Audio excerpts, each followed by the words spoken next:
Alright, so that's actually a really powerful, not only scary opening.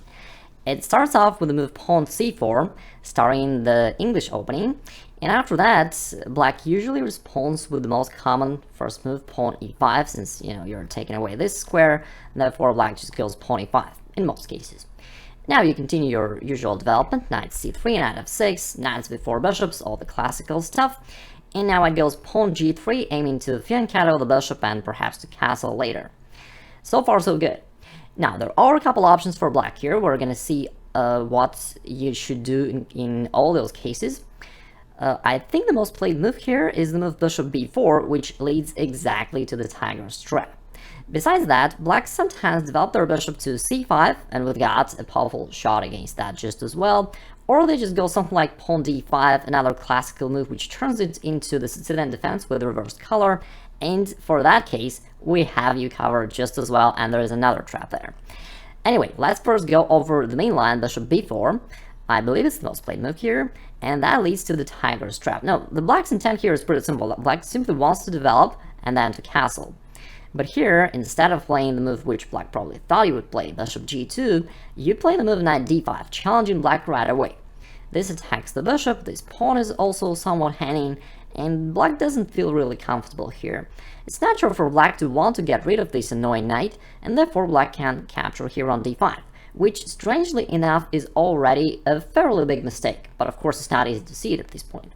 Now you recapture, and at this point your opponent may realize that things aren't that simple, because now this knight is hanging. If it goes back, you can pick up this pawn on a5, so yeah, it doesn't look that appealing for black. And after a little bit of thinking, some of your opponents will come up with a move which seemingly saves the situation for black. It's the move pawn e4. And black says, hey, okay, you're attacking my knight, I'm attacking yours. Pretty good. Now black does not need to defend or to retreat. And after you capture here on c6, black does the same. Things are actually looking pretty good for black. Black expects you to keep trading pawns, and if you do something like that, let's say pawn takes here and black takes here, black is actually having a fairly good position, really. You've got a lot of weaknesses, black is ahead in development. That should probably be actually winning for black. But there is one little nuance here. Instead of this trade, let's take one move back, you play the move which wins the game right away. That's the only flaw in black's plan, but of course it's hard to calculate all these variations if you are familiar with them. The winning shot here is the move queen to b3. And it attacks the bishop, and it also x-rays this pawn on b7, which is the main problem of black. Since the bishop is attacked, black will have to move it back. If not, you can play a3 and force it to go back anyway. And as soon as the bishop goes back, you simply d7, and this is a double attack to black's rook and bishop. Therefore, you just win a ton of material. In order to save the rook and not let you promote your pawn, black will probably have to grab here, but now you win a free bishop for nothing, no compensation whatsoever, and you're getting a clearly winning position, so that is the tiger's trap. The tiger's trap is named after this little tiger who suggested me this opening variation right before recording of this video. Okay, in reality, of course, this opening trap was named after the former world champ Tigran Peterson, and Tigran in a foreign language means tiger, and that's how the trap got its sound name. Alright, now let's go over a few sidelines, certain other options that your opponent may decide playing, and how you can win games in that case.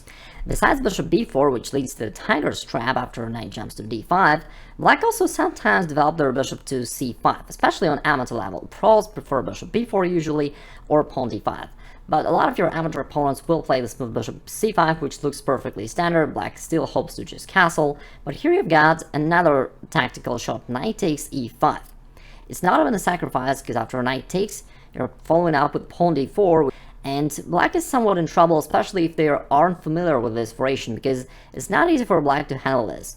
Now you're highly likely to get two bishops advantage, greater control of the center, and a huge positional advantage. For example, I've just checked in the database, most of your opponents, are unsure what to do here, and they decide, okay, let me at least capture the pawn, which is another move in the wrong direction. Now after pawn takes c5, you're getting everything that you want. You have two bishops advantage. This bishop on c5 is also somewhat annoying. It somewhat restricts black from, moving freely around. Also, this knight on c4 is too far away from the rest of black's army, and maybe you want to play just something like queen d4 and just go after this knight. For that reason, sometimes your opponents will think to play pawn d6, hoping to trade here and drop the knight back, or at least to secure this e5 square for the knight. And it's a nice move in general, but here it just really fails badly after a queen check to the king and attack of the knight, so you actually win the knight right away and you win the game. And even if black doesn't play pawn d6, you're having a huge positional advantage anyway. And the final move that you gotta be ready for is the move pawn d5. The central advancement, black is trying to get the center, therefore of course you need to trade it. After knight takes d5, you play bishop to g2. Now black usually feels somewhat uncomfortable about this pressure to their knight, and so most of your opponents will play bishop e6 to solidify the knight here.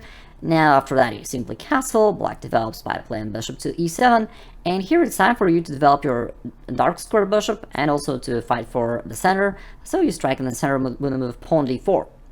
Now you're attacking this pawn twice, therefore black has to react. After pawn takes, now you recapture with the knight.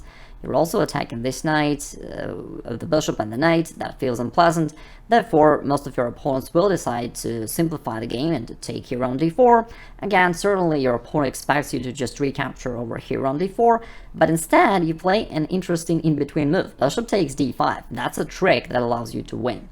So bishop to d5, this knight is still hanging, you're also having a lot of pressure all around, therefore your opponents will recapture here, and now queen, and we can see the point of white's little combo.